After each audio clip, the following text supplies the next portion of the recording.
আজকে আমরা চোখে দেখলাম, আপনারাও চোখে দেখলেন। এই যে দেখেন আমেরিকাতে বড় বড় বিল্ডিং সব জ্বলে ছাই হয়ে গেল, দেখলেন না? দেখলেন না? তো যদি পৃথিবীর একমাত্র এক প্রকার আগুন আল্লাহ তাবারক ওয়া তাআলা এই যে দুনিয়াতে যে আগুনটা আমাদেরকে দিয়েছেন, এরকম ৭৭ ভাগ আগুন আল্লাহ তাবারক ওয়া তাআলা তৈরি করেছেন। আর ৭৭ ভাগ করে ৬৯ ভাগ জাহান্নামের ভিতরে আছে। আর একটা ভাগ আগুন আল্লাহ তাবারক ওয়া তাআলা দুনিয়াতে দিয়েছেন। এক ভাগ আগুনেতে যদি পাথর আর ইট যদি পুড়ে কয়লা হয়ে যায়, তাহলে ৬৯ ভাগ আগুন জাহান্নামে আছে। সেই জাহান্নামটা কেমন হইতে পারে একটু ভাবা চিন্তা করছেন? আল্লাহ বলছেন, বান্দারে, সেই জাহান্নামের আগুন থেকে তুমি এবং তোমার পরিবারকে বাঁচিয়ে নাও। জান্নাত খুব আরামের জায়গা ভাই, খুবই আরামের জায়গা। জান্নাতের ভিতরে কোনোদিন কোনো প্রকারের কষ্ট হবে না। খুব একটা মহিলা আল্লাহ রসুল কাছে বলছেন, কি আল্লাহর নবী গো, আমি একটা বুড়ি মানুষ, আমি নামাজ পড়ি, রোজা রাখি, তেলাওয়াত করি, যতদূর পারে দান খায়রাত করি, আল্লাহ রাব্বুল আলামিন কি আমাকে জান্নাত দান করবেন না? জান্নাতের ভিতরে আমি যাব না? সেই প্রশ্ন করছেন নবীকে। আল্লাহর নবী গো, আমি একজন মহিলা, নামাজ পড়ি, আমার বয়স বেশি হয়ে গেছে, হয়তো আমি বার্ধক্য অবস্থাতে পৌঁছে গেছি, নামাজ পড়ি, রোজা রাখি, তেলাওয়াত করি, দান সাদকা করি, আল্লাহ রাব্বুল আলামিন কি আমাকে জান্নাত দান করবেন না? নবীজি মজাক করলেন, কিন্তু মজাক আমাদের মতো মজাক নয়, মজাকটা হলো নবীজির সত্য। দয়ার নবী বললেন, এ আল্লাহর বান্দে, তুমি শোনো রে, আল্লাহ রাব্বুল আলামিন যখন কোনো বান্দা এবং বান্দিকে জান্নাত দান করবেন, তখন ওরা বুড়া থাকবে না। অর্থাৎ নবীজি বললেন, কোন বুড়া এবং বুড়ি জান্নাতের ভিতরে যাবে না। কোনো বুড়া এবং কোনো বুড়ি জান্নাতে যাবে না। খুব তাহলে যারা বয়স্ক এখানে বাপজি নানারা বসে আছেন, মন খারাপ করিয়েন না। খুব সেই মহিলার মন খারাপ, হ্যাঁ, আমার বয়স বেশি হয়ে গেছে, এত কষ্ট করার পরও জান্নাতের ভিতরে যাব না। যখন দেখলেন নবীজি তার মনটা খারাপ, দয়ার নবী বললেন, রে আল্লাহর বান্দি, মন খানা তুমি খারাপ করিও না রে। এই জন্য আমি নবী বললাম, কোনো বুড়া কোনো বুড়ি জান্নাতের ভিতরে যাবে না। এই জন্য বললাম, এখন তোমার বয়স 40 বছর, এখন তোমার বয়স 80 বছর, এখন তোমার বয়স ৭৭ বছর, এখন তোমার বয়স 100 বছর, আল্লাহ রাব্বুল আলামিন যখন তোমাকে জান্নাত দান করবেন, তখন তোমার বয়স কিন্তু আর ৭৭ হবে না, তোমার বয়স তখন বুড়া হবে না, তোমার বয়স তখন বুড়ি হবে না, তুমি 100 বছরকার বুড়া হবে না, তুমি 80 বছরকার বুড়ি হবে না। আল্লাহ যখন তোমাকে জান্নাত দিবেন, তখন তুমি হাট্টা ঘাট্টা তুমি নওজোয়ান হয়ে জান্নাতের ভিতরে যাবে। নারে তাকবীর! কেন আল্লাহ জওয়ান করে জান্নাতে দিবেন জানেন? এই যে আমার এখন নানা বসে আছেন এখানে, তাকে যদি কহেন যে সুফরি আম চাবিয়া খাতা, পারবে খাইতে? বলেন তো, পারবে কি? পারবে না। আর যদি আপনাকে দেওয়া যায় এরকম নওজওয়ান করে, যারা আম কি পাথর গালকে চাবিয়ে খেয়ে নিবে, খেয়ে নিবে এরা। আল্লাহ রাব্বুল আলামিন জান্নাতের ভিতরে কত প্রকারের নিয়ামত রেখেছেন। বুড়া মানুষ ওখানে খেয়ে থাকতে পারবে না, খেতে পারবে না। এই জন্য আল্লাহ রাব্বুল আলামিন নওজওয়ান যুবক করে আল্লাহ রাব্বুল আলামিন মানুষকে জান্নাতে দেবেন। জান্নাতে পোঁটা আসবে না নাকি? জান্নাতে সর্দি লাগবে না, জান্নাতে মাথা ভারী হবে না, জান্নাতের ভিতরে আপনার পেশাব পায়খানা হবে না, জান্নাতের ভিতরে পেটে গ্যাস বনবে না, জান্নাতে পায়খানা হবে না। একজন সাহাবী বললেন, ইয়া রাসূলুল্লাহ, জান্নাতের ভিতরে আল্লাহ রাব্বুল আলামিন এত খাবার দিবেন, আর আপনি বললেন পায়খানা হবে না, ওখানে পেশাব হবে না। তবে এই যে খাবারগুলো আমরা খাবো জান্নাতের ভিতরে, এই খাবারগুলো আমাদের কোথায় হবে? আমরা দুনিয়াতে খানা খাই, পায়খানা দরকার হলে পায়খানাতে চলে যায়, পানি পান করতে গেলে দরকার হলে পেশাবে চলে যায়। তবে জান্নাতের ভিতরে এত আল্লাহ রাব্বুল আলামিন ফলমূল আমাদেরকে দান করবেন, এই খানাগুলো আমাদের কি হবে? দয়ার নবী বললেন, সাহাবীরে, যখন তোমরা জান্নাতের ভিতরে খানা খাবে, খানা খাওয়ার পর তোমাদের জান্নাতে একটা আও করে ঢেকর উঠবে। ঢেকর ওঠা সত্ত্বেও তোমাদের সাথে সাথে সমস্ত সব ক্লিয়ার হয়ে যাবে, সব ক্লিয়ার হয়ে যাবে। জান্নাতে কোনো রকমের কষ্ট হবে না। আর তো আর জান্নাতে আল্লাহ তো সব নিয়ামত দিবেনই দিবেন, এমন এমন নিয়ামত দিবেন যেটা দেখা শোনা দূরের কথা, মানুষ অনুভব করতে পারে না যে আল্লাহ জান্নাতে কি দিবে। এই যে কষ্ট করে এত মসজিদ করছেন, দান ধ্যান করছেন, এর বদলে আল্লাহ ছাড়া কেউ দিবে না। আল্লাহ পুঁটলিতে বেঁধে রেখেছেন আপনার আমার জন্য। আল্লাহ তাআলা যখন কিয়ামতের দিন যাবেন, আপনারা সামনে এসে বলবেন, এই বান্দা লে যা, যা লে তুই যা, চলে যা।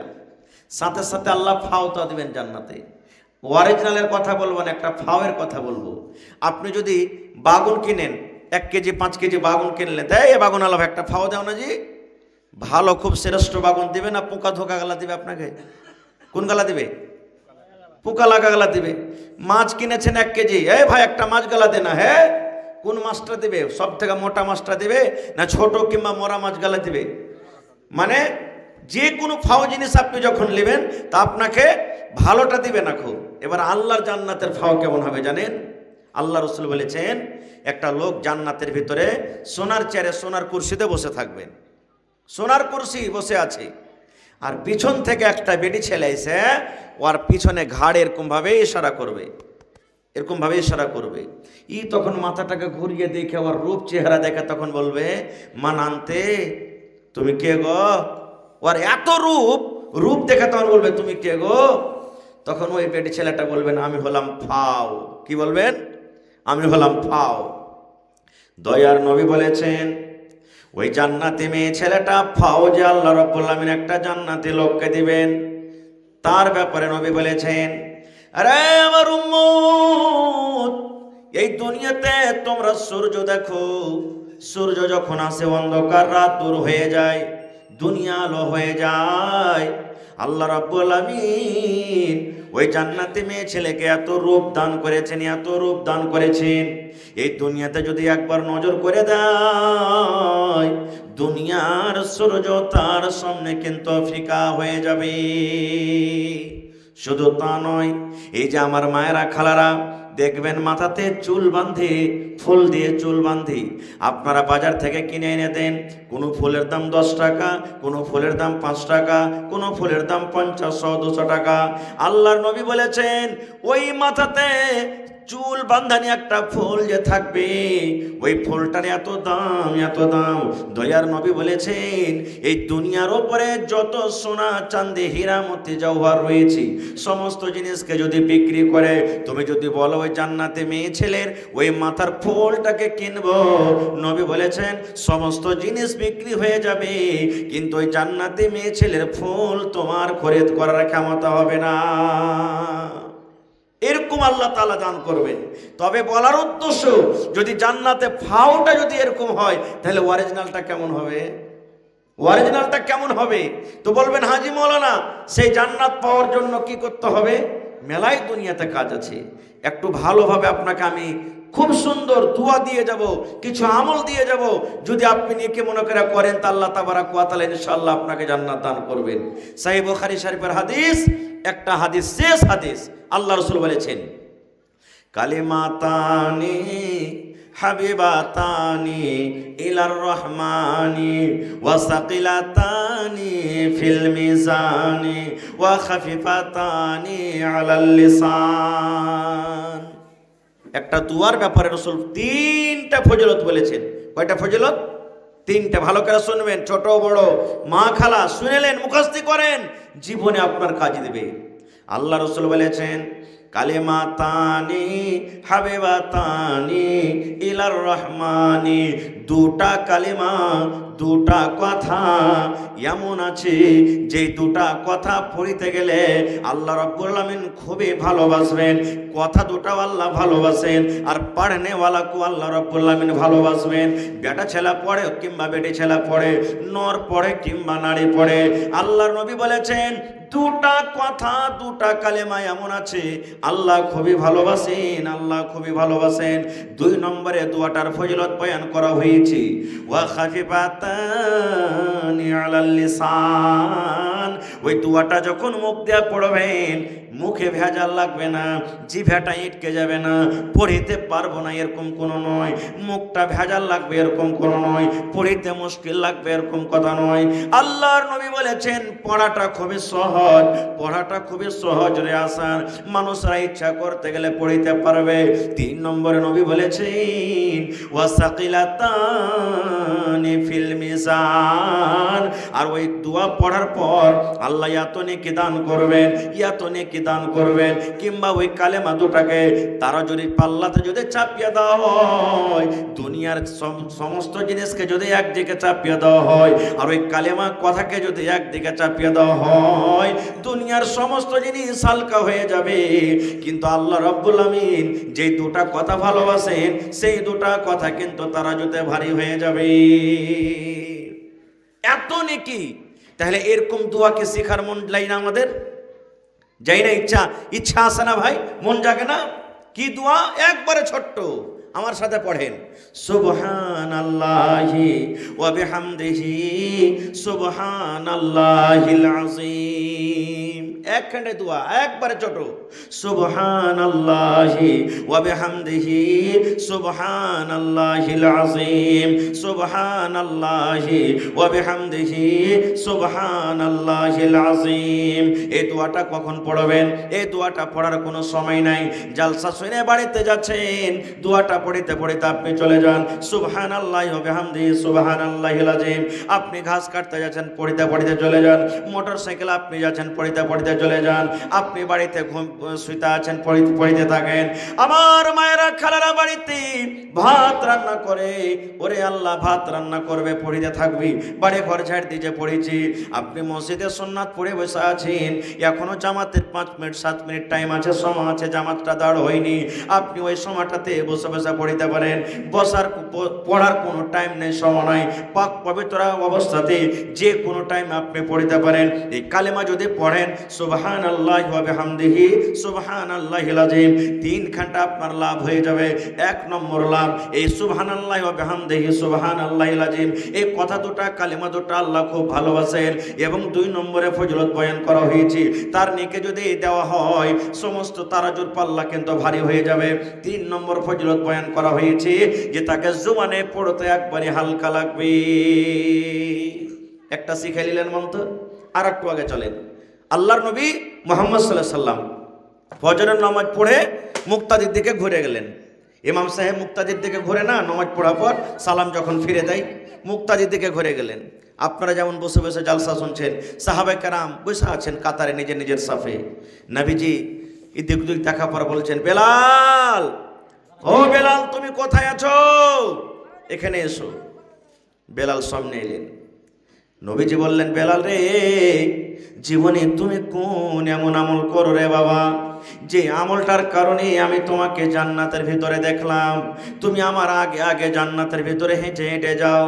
জীবনে কোন এমন তুমি আমল করেছো, জীবনে কোন এমন আমল করো, জীবনে কোন এমন নেকি করো যে নেকিটাতে আল্লাহ তোমার রাজি হয়ে গেছে, আর রাজি হওয়ার কারণে আমি তোমাকে জান্নাতের ভিতরে দেখলাম। বেলাল, কি তুমি এমন আমল করো যে আমলটাতে আল্লাহ খুশি হয়ে তোমাকে জান্নাত দান করেছেন, আর আমার আগে আগে তোমাকে দেখলাম যে তুমি জান্নাতে হেঁটে হেঁটে চলে যাও। হযরত বেলাল বলছেন, ইয়া রাসূলুল্লাহ, আমি তো দেখতে পাচ্ছি যে আপনার সাথে নামাজ পড়ি, তেলাওয়াত করি, জিকির আজকার করি, এছাড়া তার কিছু দেখতে পাই না। নবী বললেন, না, তুমি ভালো করে স্মরণ করো, কোন এমন তুমি আমল করো যে আমলটাতে আল্লাহ রাজি হয়েছেন। বাবা চিন্তা করে হযরত বেলাল রাদিয়াল্লাহু তাআলা আনহু তখন বলছেন, ইয়া রাসূলুল্লাহ, আল্লাহ নবী গো, আমি আপনার সাহাবী বেলাল 5 ওয়াক্ত নামাজ পড়ি, 5 ওয়াক্তের টাইমে ওযু করি, কিন্তু আমার নামাজের টাইম ছাড়া আমার যখন যখন ওযুটা ভেঙে যায়, নামাজের টাইম হোক কিংবা নাই হোক, আমি নতুন করে ওযু করি, আর নতুন করে ওযু করার পর ওযুর আমি হকটা কিন্তু আমি আদায় করে দিই। কি হকটা আদায় করে দিই? যদি নামাজের টাইম না হতে গেল আমি নতুনভাবে ওযু করি, আর আল্লাহর ঘরে আমি মসজিদে চলে যাই, আর মসজিদে যাওয়ার পর নবী আমি 2 রাকাত কিন্তু আমি নামাজ আদায় করি, 2 রাকাত করে আমি নামাজ পড়ি। যখন যখন আমার ওযু ভাঙে, আমি ওযু করে 2 রাকাত আল্লাহর ঘরে গিয়ে আমি নামাজ আদায় করি। এটা আমার আমল, এই ছাড়া আমি আর কিছু বেশি করতে পারি না। আল্লাহ রাসূল বললেন, বেলাল রে, এই আমলটার কারণে আমি তোমাকে জান্নাতের ভিতরে আমি দেখলাম। দেখেন, সাইড থেকে এটা আমল। এবার বলেন, সাহাবায়ে কেরাম ফরজের এলাওয়া নফল নিয়ে সুন্নাত নিয়ে টানাটানি করতেন, আর আজকে আমরা ফরজ খানটা পড়িতে পারি না, আর মনে আছে জান্নাত যাবো। ভাই কেমন করে জান্নাত পাবো বলেন তো? আর একটু আগে চলেন, আর কোন কামে জান্নাত পাওয়া যাবে? এখানে যত লোক বসে আছেন আশা করছি মেলায় মানুষের ছোট ছোট বাচ্চা মারা গেছে। মা খালারা এখানে আছেন পেন্ডালে, ছোট ছোট বাচ্চা মারা গেছে। কার 5 বছর, কার 2 বছর, কার 1 মাসের, কার 2 মাসের, কার 3 মাসের, কার 6 মাসের, কার 8 বছর, কার কোনো ভাইয়ের 10 বছরকার বাচ্চা মারা গেছে। ওই ছেলেগুলা যে মারা গেল, এতে কি নেকি আছে? জি আছে। কেমন নেকি? যেই ফেরেশতা মানুষের জান কবজ করে, ওই ফেরেশতার নাম কি বলেন তো আপনারা? জি, আজরাইল। কিন্তু আসলে ওর নাম মালাকুল মউত। হাদিসে পাইবেন মালাকুল মউত, মউতের ফেরেশতা। আমরা আমাদের ভাষাতে বা অন্য অন্য ছোট মোটো কিতাবগুলোতে আজরাইল বলি, খার যা হোক আজরাইল ফেরেশতা। ওই ফেরেশতা যখন কোনো ছোট ছেলের জান কবজ করে যখন চলে যাবেন, তো আল্লাহ তাআলা জানছেন না, জানেন না যে কোন ছেলেটার জান কবজ করে আইলো? আল্লাহর কাছে খবরটা আছে না নেই? আছে। জান কবজ করে চলে যখন যাবেন, তখন আল্লাহ তাআলা মালাকুল মউতকে বলবেন কি? কাবাজতুম ওয়ালাদ আবদি, হে আমার বান্দারে, ওই তিলকোপাড়ি গ্রামের আব্দুল্লাহর ছেলের তুমি জান কবজ করেছো নাকি? আল্লাহ বলবেন, ওই আব্দুর রহমানের বেটার তুমি জান কবজ করেছো নাকি? ওই আব্দুল সত্তারের বেটের তুমি জান কবজ করেছো নাকি? এবার মালাকুল মউত বলবেন, জি আল্লাহ, আমি তার কিন্তু জানটাকে কবজ করেছি। আবার আল্লাহ তাআলা বলবেন, হে মালাকুল মউত, তার কলেজের টুকরাকে তুমি কবজ করেছো, তার চাঁদের টুকরাকে তুমি কবজ করেছো, তার ফুলটাকে তুমি কেড়ে নিয়ে চলে এসেছো। এবার মালাকুল মউত বলবেন, জি আল্লাহ, তার জানটাকে কবজ করেছি, তার ফুলটাকে আমি কেড়ে নিয়ে চলে এসেছি। আল্লাহ বলবেন, মালাকুল মউত রে, যখন তুমি তার কলিজার টুকরাকে, মাসুম বাচ্চার জান খান যত কবজ করো, ওখানে কে কে ছিল? বলবে ছেলেটার মা ছিল, বাপ ছিল, দাদু ছিল, নানা ছিল, কত আত্মীয় স্বজন ছিল। আল্লাহ বলবেন, মালাকুল মউত, যখন তুমি তাদের ছেলের জান খানাকে কবজ করো, ওই টাইমে ওই সমাজে তার মা বাপ কি বলছিল, তার মা বাপ কি পড়েছিল, তার মা বাপ কি অবস্থাতে ছিল। এবার মালাকুল মউত বলবেন, আল্লাহ, আমি যখন তাদের ছেলের জানকে কবজ করলাম, তখন ওরা এই দোয়াটা পড়েছিল, ইন্না লিল্লাহি ওয়া ইন্না ইলাইহি রাজিউন, আল্লাহুম্মা আজুরনি ফি মুসিবাতি ওয়া আখলিফ লি খায়রাম মিনহা।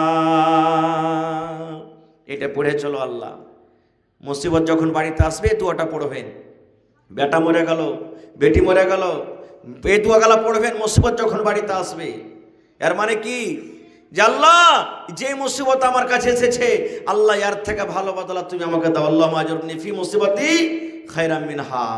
যখন উম্মে সালমা, এটা নবীর একজন স্ত্রী, উম্মে সালমা, ইয়ার প্রথম স্বামী হলো আবু সালমা, নবীর সাথে তখন বিবাহ হয়নি। যখন আবু সালমা মারা গেলেন, নবীজি তার বাড়ি গেলেন। বাড়ি যাওয়ার পর দেখছে কাঁদছে, চোখ দিয়ে পানি ঝরছে। নবীজি তখন বলছেন যে, এ উম্মে সালমা, সবর করো, আর তুমি এই দোয়াটা পড়ো, ইন্না লিল্লাহি ওয়া ইন্না ইলাইহি রাজিউন, আল্লাহুম্মা আজুরনি ফি মুসিবাতি ওয়া আখলিফ লি খায়রাম মিনহা। তুমি সবর করো, আল্লাহ তোমাকে এর থেকে ভালো জিনিস দিবে।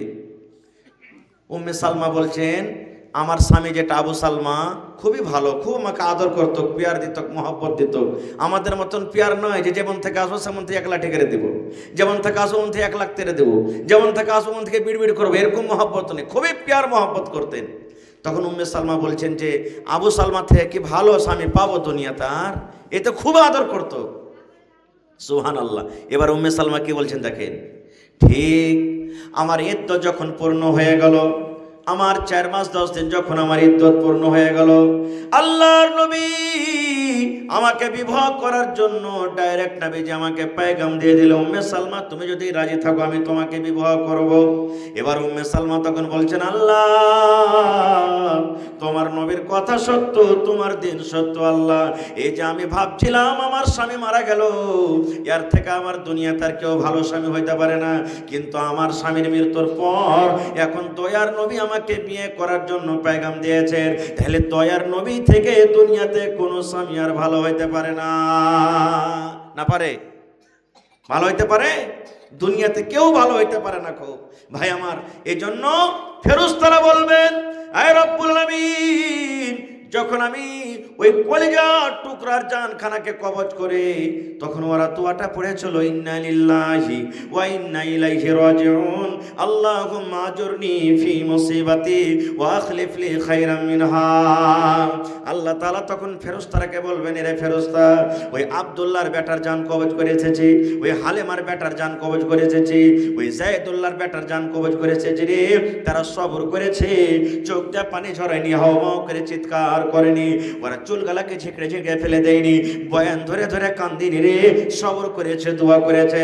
আমি আল্লাহ আদেশ করি, এই ছেলেটার মা বাবার জন্য জান্নাতের ভেতরে একখানটা ঘর বানিয়ে দাও, আর ওই ঘরটার নাম তুমি রেখে দাও বাইতুল হামদ। যার ছোট বাচ্চা মারা গেছে, সবর করলে আল্লাহ তাআলা জান্নাতে একখানটা ঘর বানিয়ে দিয়েছে আপনার জন্য, আর ঘরের নাম কি? বাইতুল হামদ রাখা হয়েছে। কিন্তু হ্যাঁ, সবর করতে হবে। কেমন সবর? এখনকার মা খালারা যদি খালি শুনে লাই কানে কেউ মারা গেছে, ও নাই পুঁটাতি নাকে পুঁটা আসবে, সাই সুইকেরা কানবে, মা মরে গেলে কি এই ওই হ্যান ত্যান, 5 গার মানুষকে এক জায়গাতে জড়ো করে দেবে, চুলগলাকে ঝিঁকড়ে মিকড়ে ফেলবে। একটা গল্প মনে পড়লো ভাই, একটা মেয়ে লোকের কাছে ফোন এসছে, তো ওর স্বামীটা হাল বাইতে চলে গেছে। এখন দেখবেন কেউ যদি মরে তো এক গাড়ি এক বলেরও মানুষ যদি যায় তো 1টা 2টা মদলোক, বাকি সবটি মেয়েলোক যাবে, জেনে আছে না? এরকম ওই 1টা 2টা মদলোক যাবে, বাকি সবটি মেয়েলোক। কি দরকার মেয়েলোক যাওয়ার? ওরা কি জানাজা পড়বে যে? এরা তো আরো ভিড় জমিয়ে কানবে, হাওমাও করে চিৎকার করবে, আর ওখানে খালি কাপড় দেখাতেই করবে। তোমার বাড়ি কোনটা যে বুবু, তোমার কাপড়খানটা কোন দোকানে নিয়েছিলে? ই যে স্বামীকে তখন খালি তং করবে, এই কাপড় দেখে সেখানটা কপরটি বাজারে অমুক দোকানে পাওয়াচ্ছে, ফারিকেতে তুমি নিয়েছে তো আমাকে না, দরকার না। আরে হইলো নিজের মধ্যে, কেউ মরলো চলে গেল আলাদা কথা, খায় যা হোক আমি দিকে যাবো না। তো মায়ের লোকটা খবর এসছে, ফোন এসছে, তোমার অমুক মারা গেছে, ওর স্বামীটা হাল বাইতে চলে গেছে, তো এজাজত না নিলে তো দেখতে যাওয়া যাবে না। ই বেচারি কাঞ্চা ফুলাতে ফুলে মাঠে মাঠে হেঁটে চলেছে। ওর স্বামীটা দেখে হাল খাড়ো করে দিয়েছে, কি ব্যাপার রে, ভেজালির মাছ কানতে কানতে আসছে, কোনোদিন তো কান্দে নিয়ে আসেনি, কি হয়েছে? ই দূর থেকে তখন বলছে, হালে মার বাপ, আমার ভাইয়ের খাইলে তো শাশুড়ির, ফোফাই তো দেওরের বেটার বেটির, ভাতিজা জামাইর পোতার নাতি মারা গেছে। বলছে ওরে সুবহানাল্লাহ, এত লম্বা রিশতে। বলছে হালে মার বাপ, তাড়াতাড়ি কইরা বাড়িতে যাইও, মুরগি গোলাকে খুল্লাতে ভরিও, আর গহিলে গরু গালাকে বাঁধিও, বাজি হে। আর কাইন্দার লাইন পাখা নাই, কি থেকে কি বুঝা বলতে বলতে স্বামীকে বাজি কয়ে বসে আছে। হ্যাঁ, এই তো মা খালার আইল কি আর নাই কান্দার। এরকম যদি কান্দন কান্দে তাহলে কি আল্লাহ জান্নাতে ঘর দেবে? জীবনে দেবে না। আল্লাহ রাসূল একদিন রাস্তাতে হেঁটে চলেছে, সহিহ হাদিস, একটা মেয়ে লোক, ওর বেটা মরেছে, তো কবরে বসে বসে খুব কাঁদছে। ও কিন্তু চিনে না যেটা আল্লাহর রসুল। নবীজি তখন ওর কান্দন দেখে বলছেন, এই আল্লাহর বান্দী, কি করছো তুমি? বলছে আমার বেটা মরেছে, তো ওর শোক মানাচ্ছি, কবরে কাঁদছি। নবীজি বললেন, কাইন্দা পাইবে কি, যাও সবর করো গা, সবর করো, আল্লাহ তোমাকে আর বদলা আবার তোমাকে ছেড়ে দিবে, যাও, কাঁদতে হয় না এরকম করে। ও কিন্তু জানে না যেটা আল্লাহ রসুল, চিনে না। তখন নবীজিকে কি বলছেন, হ্যাঁ, তোমার যদি কেউ মরত তো তুমি বুঝতে পারতে যে কি দরদ, তোমার তো কেউ মরেনি, তুমি নিজের কাজে যেছো, যাও। নবীজি আর কিচ্ছু বললেন না, খুব হেঁটে চলে গেলেন। একটা পাশে মুসলমান ছিল, তখন বললেন, এই আল্লাহর বান্দি, কি করিলে তুমি? বলছে কি হয়েছে? বলছে কি হয়েছে? আরে এটা আল্লাহর নবী, তুমি এত বড় কথা কহে দিলে যে? এটা আল্লাহ রসুল না তো? হ্যাঁ। এবার দৌড়াতে দৌড়াতে দৌড়াতে দৌড়াতে কিন্তু চলে গেছেন। ও মনে মনে ভেবেছে এটা আল্লাহর নবী, কত বড় মানুষ রে, এর বাড়ি কত বড় হবে। নবীর কাছে যেতে গেলে গেটম্যানের কাছে আমাকে পারমিশন নিতে হবে, কত পুলিশ দারোগা থাকবে তার পহরাদারি করতে। কিন্তু সেই মহিলা বলছেন, সুবহানাল্লাহ, আমি বাড়ির ভিতর পর্যন্ত চলে গেলাম, কিন্তু নবীর পহরাদারি করার জন্য কোনো আমি গেটম্যানকে পেলাম না। এবার বাড়ির ভিতরে চলে গেলাম, দয়ার নবীকে আমি বললাম, আল্লাহ নবী গো, আমার ভুল হয়েছে, আপনাকে না জেনে এত বড় কথা বলে দিয়েছি। আল্লাহ নবী বললেন, আয় আল্লাহর বান্দি, সবুর এটা নয় রে, তোমার যখন কলেজাতে ধাক্কা লাগবে, তোমার মা মরবে, বাপ মরবে, বেটা মরবে, বেটি মরবে, তখন তুমি কেন্দা কেন্দা কেন্দা কেন্দা চোখ মুখ লাল করে দিয়ে তুমি যদি বলো পরে সবর করলাম, এর নামে সবর নয়। যখন তোমার বাড়িতে মুসিবত এলো, তোমার কলেজাতে ধাক্কা লেগে গেল, তখন তুমি সবর করো, এটার নাম হলো সবর। আর কেন্দা কেন্দা পরে সবর করো তো এর নাম কিন্তু সবর নয়, এর নাম সবর নয়। ভাই মুসলমান, একটা হাদিস আমি বলছি বিশেষ করে ভাইদের জন্য, মা খালাদের জন্য, যে সবর কি জিনিস, সবর কাকে বলে। হাদিসটা খুবই লম্বা, আমি শর্টে 2 থেকে 3 মিনিট আমি বলবো সবর কি জিনিস। আল্লাহ রসুল একদিন মসজিদে বসে আছেন আর বলছেন যে হাগো তোমাদেরকে অমুক জায়গাতে যেতে হবে, লড়াই করতে বা সাফারে যেতে হবে, নাম লেখাও। নাম লিখে দিলেন, আমি যাব আমি যাব আমি যাব আমি যাব, এই করে করে কয়েকজন সাহাবী নাম লিখে দিলেন। নবীজি বললেন নিজের নিজের বাড়িতে তোমরা চলে যাও, ছেলে মেয়ের সাথে দেখা করো, সালাম কালাম করে লাও, কে জানি আর ঘুরতে পারবে কি পারবে না, দুশ্মন তোমাদেরকে রেহাই করবে কি করবে না, যাও নিজের বাড়িতে সালাম কালাম করে নাও। সব সাহাবীর কথা বলবেন, একজন সাহাবী যার নাম হলো আবু তালহা রাদিয়াল্লাহু তাআলা আনহু বাড়িতে গেলেন। বিবির নাম হলো রুমাইসা। বিবিকে বলছেন, বিবি রে আমি গেলাম নবীজির দফতরে রেজিস্টারে নাম লেখালছি, আমি যুদ্ধর ময়দানে বা সাফারে চলে গেলাম দাওয়াতের কাজে, জীবনে যদি কোনো আমার দ্বারাতে ভুল ত্রুটি হয়ে থাকে আমাকে স্বামী হিসাবে তুমি ক্ষমা করে দাও। তার একটা বাচ্চা ছিল অমায়ের, তার নাম 6-7 বছরকার বাচ্চা। বলছে কই আমার কলিজার টুকরা, আপনি দিল্লি, পাঞ্জাব, পাটনা, আদিয়ানা, লুধিয়ানা যদি চলে যান, ছেলেটাকে দেখে যাবেন না? আপনি বলেন দেখবেন না? দেখবেন না? দেখবেন, ছেলেটাকে আদর করবেন, কোলে নিয়ে 2-4-10 ডাক যাইবেন। তো বলছে কই আমার ছেলেটা কই? দেখছে তো ছেলেটা বেমারি হালাতে, একবারে বেমার পড়ে আছে, হিলাডলা ভালোভাবে করে না। বলছে দেখো তোমার ছেলে সন্তান এই বেমারি হালাত অবস্থাতে আছে। আজকে আমরা হইতাম তো কি বলতাম, হ্যাঁ জালসা, জালসা 12 মাসে থাকবে, বেটা পারে না জালসাতে যাব, এই কথাটাই বলতাম। কিন্তু রে সুবহানাল্লাহ, হযরত আবু তালহা বলছেন বিবি রে, আল্লাহ রাব্বুল আমিন বেমার দিয়েছেন, আমার ছেলেকে আল্লাহ ভালো করবে, এই জন্য আমি চললাম আমি জিহাদের ময়দানে কিংবা দাওয়াতের কাজে আমি চলে গেলাম। বেমারি ছেলেকে বাড়তে থিয়ে চলে গেলেন বিদেশে, নবীর কথা মেনে চলে গেলেন। ওই জামানাতে তো মোবাইল ছিল না যে 2 দিন 1 দিন 1 ঘন্টা পর কত দূর গেলাম, কি হইলো, কি অবস্থায় আছে। ছিল যে ভাই 1400 বছর আগে মোবাইল। আপনারা যত লোক আছেন মেলাই লোক 15-20 বছর আগে যখন মোবাইল ছিল না, বাড়িতে দরকার হতে গেলে চিঠি লিখেছিলেন, নাকি চিঠি লিখেছিলেন খবর খাইরিয়াত জিজ্ঞাসা করার জন্য। তো কতদিন থাকলেন হাদিসে নেই, 1 মাস 2 মাস 15 দিন 20 দিন, কতদিন থাকলেন আল্লাহ জানে। ছোট করে হাদিসটা বলছি, লম্বা হাদিস।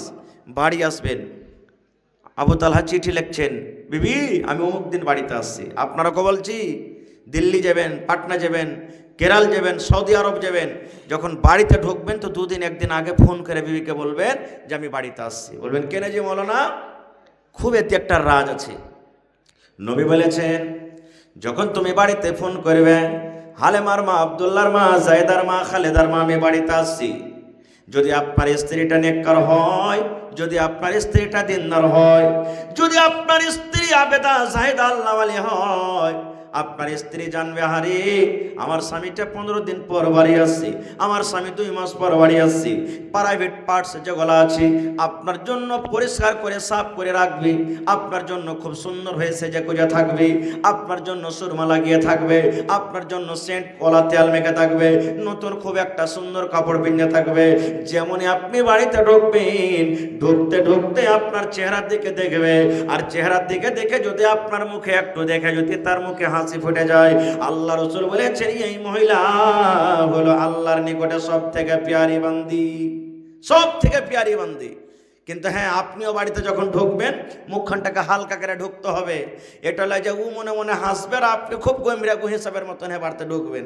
ওর মন খারাপ, হ্যাঁ মরা হ্যাঁ কারে এমন খান না সে বাড়িতে এসেছে যে দেখতে জি করে না, মনে হয় মেরে দিবে। জি না, মন খানটাকে আপনাকে হালকা করে বাড়িতে ঢুকতে হবে। খায়ের যা হোক, এবারে যেই দিন আবু তালহা রাদিয়াল্লাহু তাআলা আনহু বাড়িতে ঢুকবেন, সেই দিন কিন্তু ওই বেটাটা দুনিয়া থেকে চলে গেল, বেটা মরে গেল, ওই যাকে বেমারি হালাতে রেখে গেছিলেন। এবার বিবি রুমাইসা তখন বাড়ির লোকেরাকে বলছেন, ও বুবু দাদি নানি রে, আমার স্বামী আজকে বাড়িতে ঢুকছেন, আর নবী বলেছেন ওই মহিলা সব থেকে হলো নেককার দিনদার, ওই মহিলা আল্লাহ রাব্বুল আমিনের কাছে সব থেকে হলো পিয়ারি। যখন তার স্বামী বাড়িতে ঢুকবে, স্বামীর দিকে 10 গ্রাম 15 গ্রামের একটু মুচকি হাসে যেতে পারবে। আর আমার এদিকে বেটা মরে গেল, বেটাকে নিয়ে দেখাশোনা করব, কান্দাকাটি করব, শখ মানাবো না, ওদিকে স্বামীর মুখে হাসি দিব? কোনো মহিলা দুনিয়াতে আছে যে বেটা মরতে গেলে স্বামীর দিকে হাসবে দেখে? পারবে জি ভাই? কেউ পারবে না। খুব কিন্তু নবী বলেছেন ভালো নারী হইতে হবে, নেককার নারী হইতে গেলে স্বামীর ইস্তেকবাল করতে হবে। ওরে সুবহানাল্লাহ।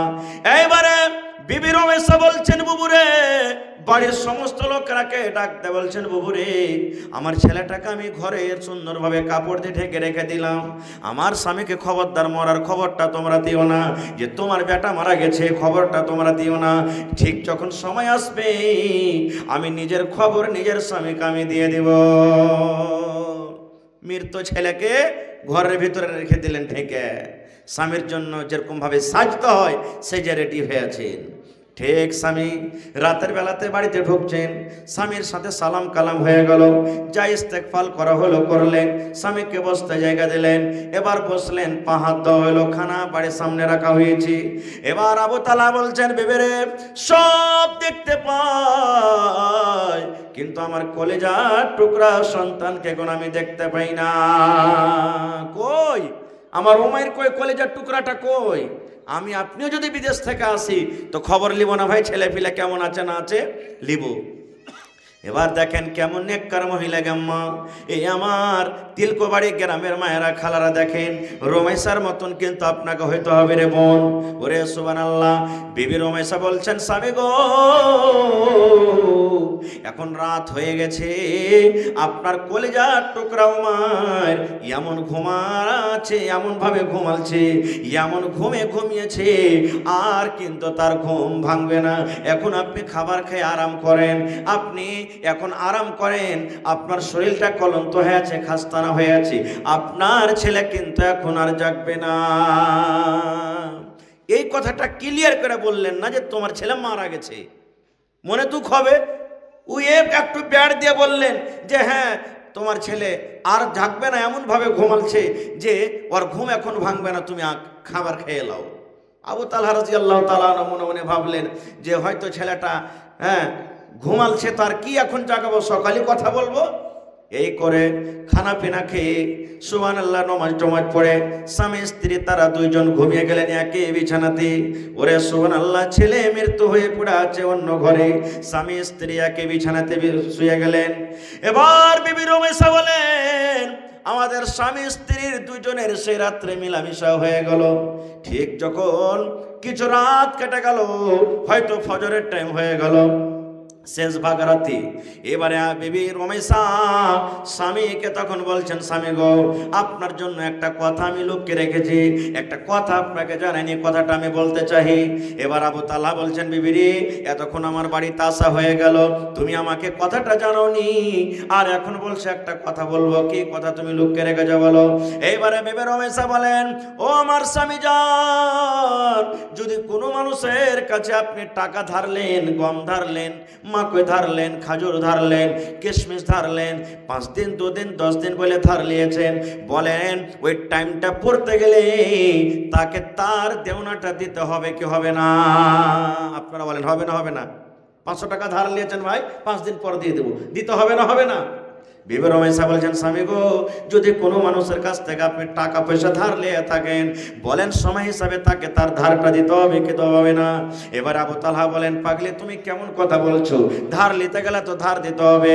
এইবারে বিবি রমেশা বলছেন ও আমার ভালোবাসা স্বামী, আপনি যখন বিদেশে চলে যান, বিদেশে যাওয়ার টাইমের সময়তে আপনি যে কলেজার টুকরাকে বেমারি হালাতে রেখে গেছিলেন, আপনার বাড়িতে ঢোকার কিছুক্ষণ আগে ওই আপনার কলেজার টুকরা কিন্তু আর বেঁচে নেই, দুনিয়া থেকে চলে গেছেন, আল্লাহর পেয়ারা কিন্তু সে হয়ে গেছে। এখন আপনাকে কান্দা কাটা করতে হবে না, সবর করতে হবে। সবর করেন, আল্লাহর দরবারে দোয়া করেন, আল্লাহ রাব্বুল আমিন তার বদলাতে অন্য আমাকে ছেলে আমাদেরকে দান করবেন। বলার উদ্দেশ্য মা এই বিবি রমেশার মতন হইতে হবে। মা বাড়িতে মারা গেছেন, ছেলে মারা গেছে, বেটি মারা গেছে, দাদু মারা গেছে, স্বামী মারা গেছে, হাউমাউ করে চিৎকার করে কাঁদতে হবে না। নবী বলেছেন তুমি যদি কাঁদো, কাঁদতে মানা নাই, চোখ দিয়ে শুধু পানি ঝরাও, ঝরঝর ঝরঝর ঝরঝর করে তোমার চোখ দিয়ে পানি ঝরবে, তোমার ফেফড়ে ফেফড়ে কান্দনটা আসবে, তোমার কলিজাতে ধাক্কা লেগেছে ভেতর থেকে তোমার কান্দন আসবে, কিন্তু আওয়াজ দিয়ে দিয়ে হাউমাউ করে চিৎকার করে তুমি কাঁদতে পাবে না। এর নাম হলো সবর। এর নাম হলো কি? সবর। তাহলে ছোট বাচ্চা যদি মারা যায়, এই ছোট বাচ্চা মরতে গেলে সবর করলে আল্লাহ জান্নাতে এখন ঘর বানাবে। আর একটু আগে চলেন, সূরাতুল ইখলাস আমি আপনাদের সামনে খুতবার পরে পড়েছি। ইখলাস সূরা মুখস্থ আছে না? আশা করছি সবারই আছে। না থাকলে পারে বিয়ে করার জন্য ছোট ছোট ছেলে পেলেগালা করবে, পড়ালেখা করে না, মা বাপ দাদু দাদি বলবে আরে হদলা কাল বাদ পরশু তোকে দেখতে আসবে না, মরা তো দুটা সূরা গেলা শিখবি না। মুসলমানের বাচ্চা একটা আলহামদু সূরার সূরা, একটা কুল আল্লাহ সূরা ইখলাস, দুটা শিখবে। কত দেখবি ভাই, ছেলে দেখতে যায়, জামাই দেখতে যায়, জিজ্ঞাসা করা হলো আরে ভাই পড়ালেখা করেছো কিছু? হ্যাঁ করেছি, দুটো সূরা গেলা পড়তো বা একটা সূরা পড়তো। এমন করে মুখস্থ করে রেখেছে তো তার ওটা করে, ওকে যদি আলহামদু সূরা পড়িতে বলেন তা আলহামদু সূরা পড়ে বাদে ও সূরা ইখলাস পড়েও শেষ করবে। ও এটা জানে না যে এটা আলাদা সূরা, এটা আলাদা সূরা, একসাথে দুটাকে শেষ করবে পড়েও। এরকম আমাদের সূরাটা মুখস্থ আছে। আমরা কিন্তু জানি না যে সূরাটার মান সম্মান কি। একে সুলুসে কোরআন বলা হয়েছে সূরাটাকে।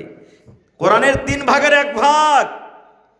এই সূরাটাতে আল্লাহ তাবারক ওয়া তাআলা শুধু সিফাত বয়ান করা হয়েছে, আল্লাহর তারিফ করা হয়েছে, সিফাত বয়ান করা হয়েছে। এই সূরাটা মুখস্থ করেছেন, কখন পড়িতে হবে, কিভাবে পড়িতে হবে। দুটা হাদিস আপনাদের সামনে রাখি। আল্লাহ রাসূল বলেছেন যদি কোনো আমার বান্দা, যদি কোনো আমার উম্মতেরা সূরাতুল ইখলাসকে 10 বার পড়িতে পারে, কতবার? 10 বার যদি আপনি পড়িতে পারেন, আউযুবিল্লাহ বিসমিল্লাহ বলে, আল্লাহর নবী বলেছেন উম্মত রে এই 10 বার সূরাতুল ইখলাস পড়ার কারণে আল্লাহ রাব্বুল আমিন আপনার জন্য জান্নাতের ভিতরে এখন ঘর বানিয়ে দিবেন। কত আমলটা ছোট, শুধু পড়িতে হবে, টাকা লাগবে না। 10 বার পড়িতে হবে। 10 বার যদি আপনি পড়েন আল্লাহ তাআলা আপনার জন্য জান্নাতের ভিতরে একটা ঘর বানিয়ে দিবেন। সুবহানাল্লাহ। আরো একটা হাদিস আছে কি, একজন সাহাবী, আনসারী সাহাবী, সেই সাহাবী নিজের মসজিদের ইমাম ছিলেন, যেমন আপনাদের মসজিদে ইমাম আছে, ইমাম ছিলেন, নামাজ পড়াইতেন। এটা মাসলা শুনেলেন, যদি এখন আমল করেন তো আপনার চলবে। আল্লাহু আকবার বলে বুকে হাত বাঁধলেন, বায়াত বাণী পড়লেন, আউযুবিল্লাহ বিসমিল্লাহ বলে আলহামদু সূরা পড়লেন, আলহামদু সূরা পড়ে সূরা ইখলাস মানে কুল হু আল্লাহু আহাদ সূরাটা শেষ করে তখন অন্য কোনো আরো একটা সূরা পড়ে তখন রুকুতে যেতেন। মানে যত রেকাত পড়বে আলহামদুর পর আগে সূরা ইখলাস পড়বে, তারপরে তখন অন্য কোন একটা সূরা পড়বে। পিছনে যারা মুক্তাদি তখন বলছেন ইমাম সাহেব কি ব্যাপার, দুটা করে কেন সূরা পড়ছেন? ইখলাস সূরা পড়ে কি আপনার মন ভরে না? সূরা ইখলাস পড়ে নিলেন, রুকুতে চলে যান। আর যদি আপনার ওয়াতে যদি না হয়, নামাজ মন না ভরে, তো ওইটাকে বাদ দিয়ে আরেকটাকে পড়েন। প্রত্যেক রেখাতে আপনি সূরা ইখলাস পড়ছেন, এর মানে কি একটা কি পড়েন, দুটা পড়তে হবে না খো। কিন্তু ইমাম সাহেব বলছেন যে দেখো আমাকে ইমাম রেখেছো, আমি এরকম ভাবে নামাজ পড়াবো, মনে হয় তো আমাকে ইমাম রাখো, না হলে ছেড়ে দাও। গ্রামের লোকেরা দেখছে যে এর থেকে ভালো ইমাম আর পাওয়া যাবে না, কি করবে? ওরা তখন আল্লাহ রসুলের কাছে চলে গেলেন। আল্লাহ রসুল আমাদের টোলাতে যে ইমাম সাহেব আছেন ও আলহামদুর পরে প্রত্যেক রেখাতে সূরা ইখলাস পড়ছে, আর দিয়ে তখন অন্য সূরা পড়ে তখন রুকুতে যেছে। ব্যাপারটা কি আমরা বুঝতে পারি না, একটু জিজ্ঞাসা করেন তো তাকে। নবীজি বললেন তোমাদের ইমামকে আমার কাছে পাঠিয়ে দাও। ইমাম সাহেব চলে গেলেন। আল্লাহ রাসূল বলছেন যে হ্যাঁ বাবা, তোমার মুক্তাদিরা এসে আমাকে শিকায়ত করেছে তুমি নাকি সূরা ইখলাসের পর সূরা ফাতিহার পর সূরা ইখলাস পড়ছো, আর সূরা ইখলাস পড়ে তখন তুমি অন্য কোন সূরা একটা পড়ে রুকুতে যেছো, এটা কেমন? বলছে জি আল্লাহ রাসূল আমি এরকম করি। দয়ার নবী তখন বললেন কেন এরকম করো রে বাবা, কেন তুমি এরকম করো, কারণটা কি? সূরা ইখলাস তুমি প্রত্যেক রাকাতে পড়ো, কারণটা কি? এবার সেই ইমাম সাহেব বলছেন, ইয়া রাসূলুল্লাহি ইন্নী উহিব্বুহা, নবী গো এই সূরাতুল ইখলাস পড়তে আমাকে খুব মজা লাগে গো নবীজি, এই সূরাটা পড়তে আমাকে খুব ভালো লাগে, এই সূরাটাকে আমি খুব ভালোবাসি, এই সূরাটাকে আমি খুব ভালোবাসি। ইয়াকে পড়তে না পড়তে গেলে মনে হয় আমার মনটা ভরে না, আমার নামাজ পড়ে মনটা সান্ত্বনা হয় না। এই মহব্বত ভালোবাসার কারণে আমি প্রত্যেক রাকাতে পড়ি। এবার দয়ার নবী বললেন, সাহাবীরে এই সূরাটাকে তুমি যে ভালোবাসো, এই সূরাটাকে ভালোবেসে প্রত্যেক রাকাতে তুমি তেলাওয়াত করো। যাও রে সাহাবী, তুমি পড়ো, এই সূরাটা ভালোবাসো, আর ভালোবাসার কারণে তুমি প্রত্যেক রাকাতে তেলাওয়াত করো। এই ভালোবাসায় তোমাকে জান্নাতের ভিতরে নিয়ে চলে যাবে। দেখেন এত বড় সূরা, কত ছোট সূরা, কিন্তু কত বড় মান সম্মান আল্লাহ সূরাটাতে দিয়েছেন, আমরা সেটাকে বুঝতে পারি না। খুব আর একটু আগে চলেন, সব থেকে দুনিয়ার ভিতরে ভালো জায়গা কি বলেন তো আল্লাহর নিকটে? একটু জোরে বলেন। মসজিদ, যার জালসা আজকে নাকি। আর সব থেকে খারাপ জায়গা কি? বাজার। কিন্তু বাজারে একটা খুব সুন্দর জিনিস লুকিয়ে আছে।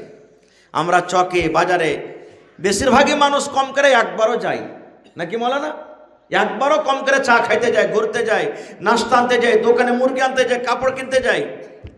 গেলাম, দরকার হলো চলে এলাম। জি না, আল্লাহ রাসূল বলেছেন বাজারে যখন তুমি ঢুকবে, বাজারে যখন তুমি যাবে, বাজারে যাওয়ার আগে একটা দোয়া আছে রে উম্মত, দোয়া আছে, বেটা ছেলে হোক কিংবা বেটি ছেলে হোক, বাজারে যখন তুমি ঢুকবে একটা দোয়া আছে, সেই দোয়াটা যদি পড়ে তুমি বাজারে চলে যাও, নবী বলেছেন দোয়াটা পড়ার কারণে আল্লাহ রাব্বুল আমিন তোমার দফতরে 4খানা তোমাকে নেকি দান করবেন। এক নম্বর, আল্লাহ রাব্বুল আমিন সেই দোয়াটা পড়ার কারণে আপনার নেকির খাতাতে 10 লক্ষ নেকি আল্লাহ রাব্বুল আমিন ফেরেশতাকে বলবেন লেখা লাও। 10 লক্ষ জীবনের গুনাহকে আল্লাহ মাফ করে দিবেন, 10 লক্ষ দরজাকে মারতাবাকে আল্লাহ বুলন্দ করে দিবেন। এবং ওয়াফি রাওয়ায়াতিন, অন্য একটা রাওয়ায়াত আছে, এই বাজারে ঢোকার দোয়াটা যদি আপনি পড়ে বাজারে চলে যান, এই আল্লাহ রাব্বুল আমিন এই দোয়াটার পড়ার কারণে জান্নাতের ভিতরে একটা ঘর বানিয়ে দিবেন। দোয়াটা জানি আমরা? জানি না। জানি তাও পড়ি না, আবার জানি না যে এই দোয়াটা কি। লা ইলাহা ইল্লাল্লাহু ওয়াহদাহু লা শারীকা লা, লাহুল মুলকু ওয়া লাহুল হামদ, ইউহয়ি ওয়া ইউমীত ওয়া হুয়া হাইয়ুন লা ইয়ামুতু বিয়াদিহিল খায়র ওয়া হুয়া আলা কুল্লি শাইইন কাদির। এটা বাজারে ঢোকার দোয়া, এটা বাজারে সান্নার দোয়া, এটা বাজারে দাখিল হওয়ার দোয়া। লা ইলাহা ইল্লাল্লাহু ওয়াহদাহু লা শারীকা লা, লাহুল মুলকু ওয়া লাহুল হামদ, ইউহয়ি ওয়া ইউমীত ওয়া হুয়া হাইয়ুন লা ইয়ামুতু বিয়াদিহিল খায়র ওয়া হুয়া আলা কুল্লি শাইইন কাদির।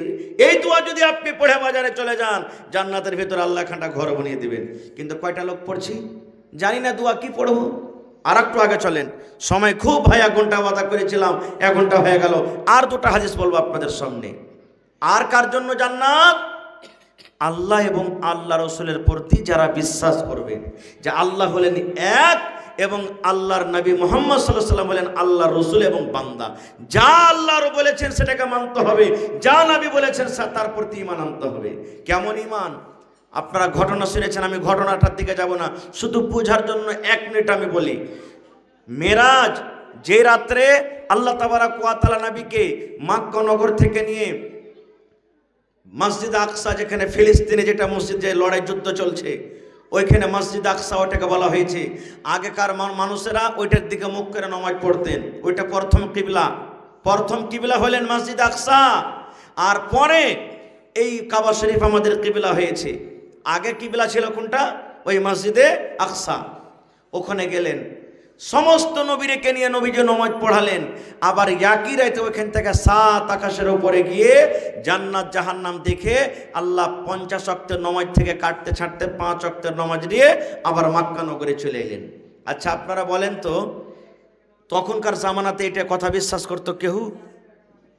এটা কথা বিশ্বাসের কথা হয়? কেউ বিশ্বাস করবে না। হ্যাঁ, 2 মাস 3 মাসের রাস্তা, আর এক রাতে ওখানে যাবে, আর ওখান থেকে ফের 7 আকাশের পরে যাবে, আবার ওখান থেকে ফের এক রাতে ঘুরে চলে আসবে। এটা বিশ্বাস হওয়ারই কথা নয়। এবারে নবীজির চাচা আবুল আহাব ভোর হয়েছে, নবীর কাছে এসছেন, এসে বলছেন, ভাতিজা নতুন কিছু খবর নাই আজ? তোর কাছে কোনো জিন টিন আসেনি নাকি আজ? কোনো খবর নাই? নবীজি বলছেন, আচ্ছা খবর। বলছে কি? বলছে আল্লাহ তাআলা আজকে আমাকে এক রাত্রে, মানে আজকের রাত্রে মক্কা থেকে নিয়ে আমি বাইতুল মুকাদ্দাস গেলাম, ওইখান থেকে 7 আকাশের ওপরে গেলাম, জান্নাত জাহান্নাম সব কিছু দেখে 5 ওয়াক্তের নামাজে আল্লাহ আমাকে পাঠালছেন। আবু জাহাল তখন বলছে যে আরে এই মোহাম্মদকে কোনোদিন ছাপা বানাইতে পারেনি, আজ তাকে অপমান করব। এত বড় বেঈমান শয়তান এক রাতে এত দূর থেকে ঘুরতে পারে ও? তখন বলছে, এই ভাতিজা আমার সামনে যে কথাটা তুই বললি, এই কথাটা তোর বন্ধু আবু বকরকে যদি ডেকে আনি তো তুই বলতে পারবি? বলছে হ্যাঁ বলে দেবো। দৌড়াতে দৌড়াতে চলে গেছেন আবু বকরের কাছে। ও মনে মনে ভাবছে আজ তো আবু বকর এর কথাটা বিশ্বাস করবে না। খুব যা বলছে আবু বকর, আরে তাড়াতাড়ি করে চলো। বলছে কি হয়েছে? বলে চলো তাড়াতাড়ি করে তোমার বন্ধুর কাছে। আরে বলো কথাটা কি হয়েছে? বলছে তোমার নবী নাকি মক্কা থেকে নিয়ে বাইতুল মুকাদ্দাস আর ওখান থেকে 7 আকাশের উপরে এক রাতে সব কিছু ঘুরে এসছে। হ্যাঁ হযরত আবু বকর বলছেন, তুমি বলেছো তোমার কথা মানবো না যতক্ষণ আমার নবীর মুখ থেকে আমি না শুনবো। বলছে চলো না, তোমার নবী বলবে তোমাকে, আজকে আমার সাথে ওয়াদা করেছে। চলে গেলেন। এবার তখন আবু জাহাল বলছি, এ ভাতিজা রে, এই আবু বকরের সামনে আমার এই কথাটা বলে দাও যেটা আমার সামনে তুমি বলেছো।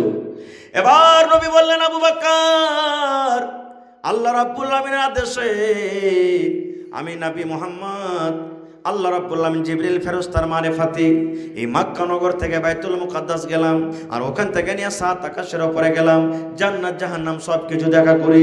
আল্লাহ রাব্বুল আলামিন 5 ওয়াক্তের নামাজ দিয়ে আমাকে জমিনে পাঠিয়ে দিয়েছেন। যখন কথাটা বলা, হযরত আবু বকর বলছেন, রে আবু জাহাল, এটা কোনো দূরের কথা নয় রে, এটা কোনো বড় কথা নয়। আল্লাহর নবী বলেছেন, আল্লাহ হলেন ইয়াক, আল্লাহ হলেন ইয়াক, আল্লাহর সাথে কেউ শরীক নাই।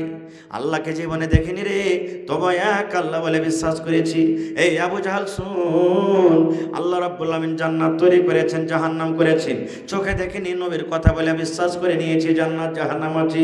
তবে আমার নবী যখন বলছেন যে আল্লাহ রাব্বুল আলামিন তাকে এই মক্কা নগর থেকে ফিলিস্তিন বাইতুল মুকাদ্দাস আর ওখান থেকে নিয়ে 7 আকাশ আর জান্নাত জাহান্নাম দেখে সব এক রাত্রে ঘুরিয়ে এনেছি, আমি আবু বকর মেনে নিলাম, মেনে নিলাম, মেনে নিলাম।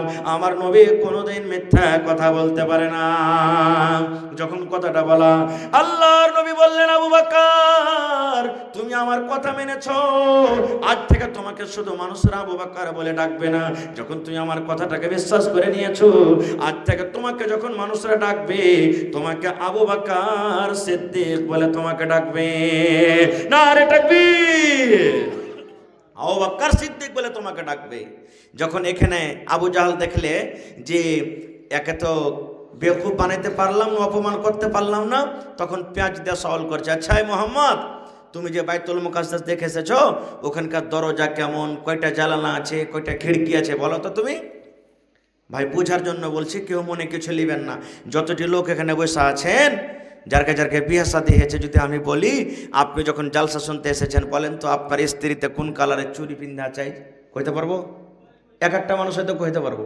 আপনার স্ত্রী কোন রঙের কাপড় পিন্ধা আছে, কইতে পারবো ভাই? যে স্ত্রীর পাঞ্জরে সারা জীবন আমরা থাকি, সংসার কাটি, তার যদি আমরা এগুলা বলতে না পারি, তা আমার নবী তো রাইতে রাইতে গেছেন, কে দেখে বলছেন যে কয়টা জানলা, কয়টা খিড়কি, কয়টা কি আছে। এবার তখন দেখলেন, আরে নবীকে অপমান করবেন। আল্লাহ রাব্বুল আলামিন জিবরিলকে বললেন, জিবরিল আমার নবীকে আবু জাহাল প্রশ্ন করে দিয়েছে অপমান করার জন্য, তুমি বাইতুল মুকাদ্দাসের ছবিটা আমার নবীর সামনে করে দাও, আমার নবীকে প্রশ্ন করবে আর আমার নবী দেখা দেখা তার উত্তর দিবে। এটা বিশ্বাস হয় না নাকি? আপনার বেটা দিল্লিতে আছে, আপনার বেটা কেরালে আছে, সৌদি আরবে আছে, ফোন লাগিয়ে দিলেন ভিডিও কলে, বলেন ওখানকার কেমন ছবি সব দেখতে পাবেন কি পাবেন না। আপনার বেটা কোন কালারের শার্ট পিন্ধা আছে দেখতে পাবেন, আপনার বেটারা মুখখানটা কেমন হয়ে আছে দেখতে পাবেন, মাথার চুলগালা কত বড় হয়ে আছে দেখতে পাবেন, কোন বিছানাতে শুয়ে আছে দেখতে পাবেন। ওরে আল্লাহ, মানুষ যখন মানুষের দিমাগকে বুঝতে তখনই করতে পারে, তবে আল্লাহ রাব্বুল আলামিন নবীর জন্য কেন নবীর সামনে সেই ফটোটা আনতে পারবেন না? পারবেন না ভাই? এরকম বিশ্বাস করতে হবে যে মতো আবু বকর রাদিয়াল্লাহু তাআলা আনহু করেছেন, তাহলে আল্লাহ তাবারক ওয়া তাআলা জান্নাতের ভিতরে ঘর বানিয়ে দিবেন। ভাই আমি যদি 2 ঘন্টা বসে বসে আপনাদের সামনে ওয়াজ করি এখনো হিলবেন না, তবে শেষে আর একটা হাদিস বলে দিই। এটা মসজিদের জালসা নাকি? বলবেন মৌলানা মসজিদ বানিয়ে কি পাবো জি, কি পাবো মসজিদ বানিয়ে কি লাভ আছে? আমার কথা নয়, আমার ওলামারা বসে আছেন, জিজ্ঞাসা করবেন। দয়ার নবী 1400 বছর আগে এলান করে দিয়েছেন, মান বানা লিল্লাহি মসজিদান বানাল্লাহু লাহু বাইতান ফিল জান্নাহ। আল্লাহর নবী বলেছেন, আল্লাহ রাব্বুল আমিনকে রাজি করার জন্য, সন্তুষ্ট করার জন্য আল্লাহর ইবাদত খানা মসজিদ যে এখন নির্মাণ করবে, আল্লাহ রাব্বুল আমিন জান্নাতের ভিতরে তার জন্য এখন ঘর বানিয়ে দেবে। বলবেন দুনিয়াতে ঘর বানাবো আর জান্নাতে কেমন করে ঘর বানবে? জি, এটা বোঝার জন্য এখন খুব সহজ। এখানে কেউ হাজী সাহেব আছেন না? আছেন আলহামদুলিল্লাহ।